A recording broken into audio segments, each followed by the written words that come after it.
Jadi tentu pertemuan kali ini saya bawa pengurus yang mewakili Partai Golkar, demikian pula dengan Demokrat, karena kita ingin pertemuan ini diliput secara transparan dan kita dua partai yang tempat duduknya sedang berbeda.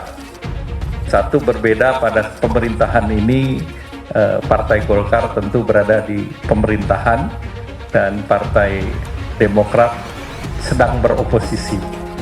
Kemudian dalam kontestasi pemilu, tentu Partai Golkar dari membentuk koalisi Indonesia Bersatu, Partai Demokrat dengan koalisi perubahan. Namun tentu saya menyampaikan bahwa Partai Golkar terus membuka silaturahmi dan dialog dengan partai-partai politik.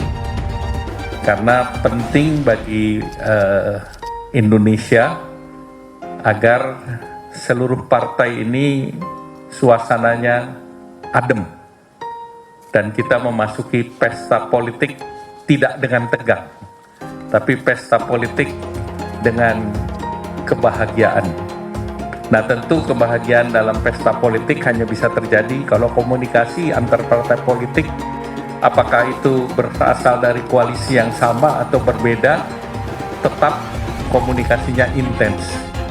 Itulah yang ingin kita bangun, karena Indonesia ini adalah negara besar dan tidak mungkin satu partai politik bisa menyelesaikan semua persoalan di negeri ini. Kita harus bersama-sama.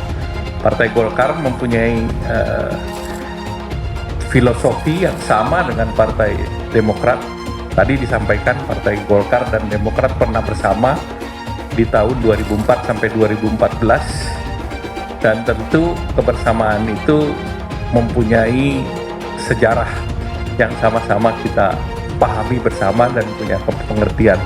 Dan ke depan Partai Golkar dan Partai Demokrat sepakat bahwa pemilu itu bukan the winner take it all. Artinya kita ini kan Indonesia Raya. Kita bukan seperti di Amerika. Demokrasi yang kebarat-baratan itu demokrasi yang the winner take it all.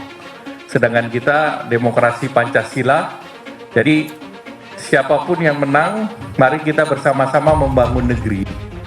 Sama seperti tadi pertandingan olahraga voli misalnya, begitu sudah ada yang juara, pembentukan tim nasional kan bukan dari juara itu sendiri, harus dibentuk sebuah tim. Nah, kebetulan saya juga cabur olahraga wushu, jadi kita tahu apa yang namanya sportivitas, apa yang penting untuk menjadikan sebuah tim yang kuat, apalagi kita memasuki SEA Games. Dan saya tahu bagaimana supaya Indonesia Raya dinyanyikan di dalam multi event.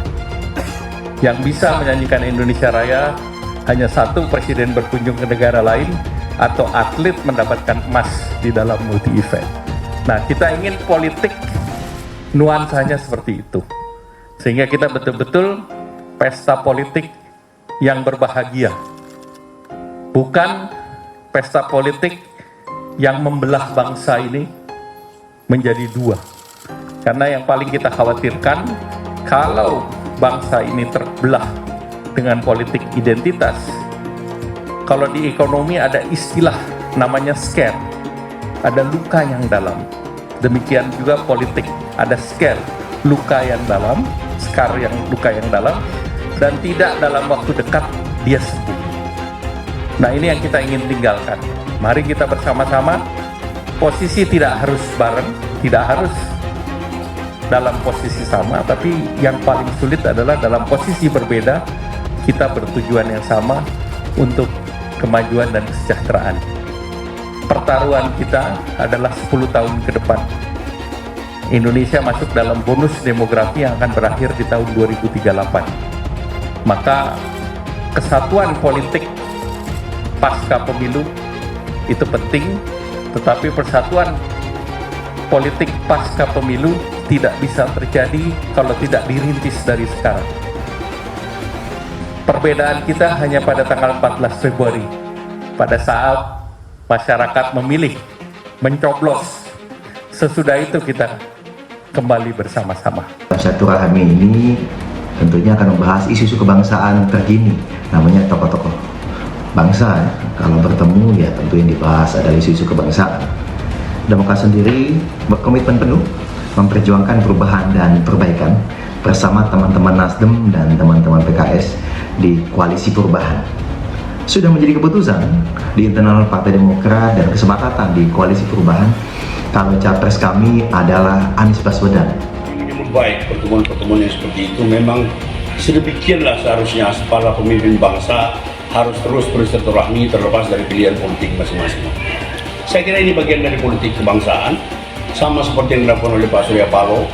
Beliau bertemu dengan Pak Erlangga, bertemu dengan Pak Prabowo, walaupun koalisinya sudah fix dengan Demokrat. SBY bertemu Airlangga Hartarto malam ini di Cikeas. Demokrat, capres kami Anies Baswedan. Dikutip dari tribunnews.com Jakarta, Ketua Umum Partai Golkar Airlangga Hartarto akan menemui Ketua Majelis Tinggi Partai Demokrat Susilo Bambang Yudhoyono SBY di Puri Cikeas, Bogor, Jawa Barat, Sabtu 29 April 2023. Pertemuan Airlangga Hartarto dan Presiden ke-6 Republik Indonesia ini dijadwalkan berlangsung sekitar pukul 19 waktu Indonesia Barat. Kepala Badan Komunikasi Strategis atau Koordinator Juru Bicara DPP Partai Demokrat Herzaki Mahendra Putra mengatakan pertemuan tersebut diadakan atas permintaan Airlangga Hartarto.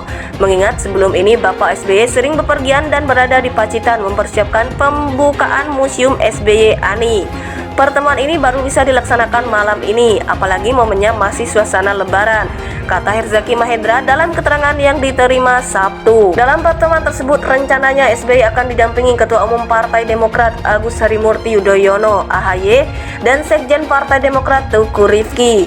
Pertemuan kedua tokoh itu menurut Herzaki bakal membahas isu-isu kebangsaan terkini. Untuk detail isi pertemuan akan disampaikan langsung oleh Ketua Umum Partai Demokrat Agus Harimurti Yudhoyono dan Ketua Umum Partai Golkar Airlangga Hartarto setelah pertemuan dalam konferensi pers bersama, katanya. Mengenai pertemuan tersebut, Herzaki menegaskan Demokrat berkomitmen penuh memperjuangkan perubahan dan perbaikan bersama Nasdem dan PKS dalam koalisi perubahan. Sudah menjadi keputusan di internal Demokrat dan kesepakatan di koalisi perubahan kalau capres kami adalah Anies Baswedan, kata Herzaki. Untuk pertemuan silaturahmi dan komunikasi dengan berbagai elemen bangsa, termasuk pertemuan SBY dan Airlangga Hartarto, menurut Herzaki tetap akan dijalani untuk kemaslahatan bangsa.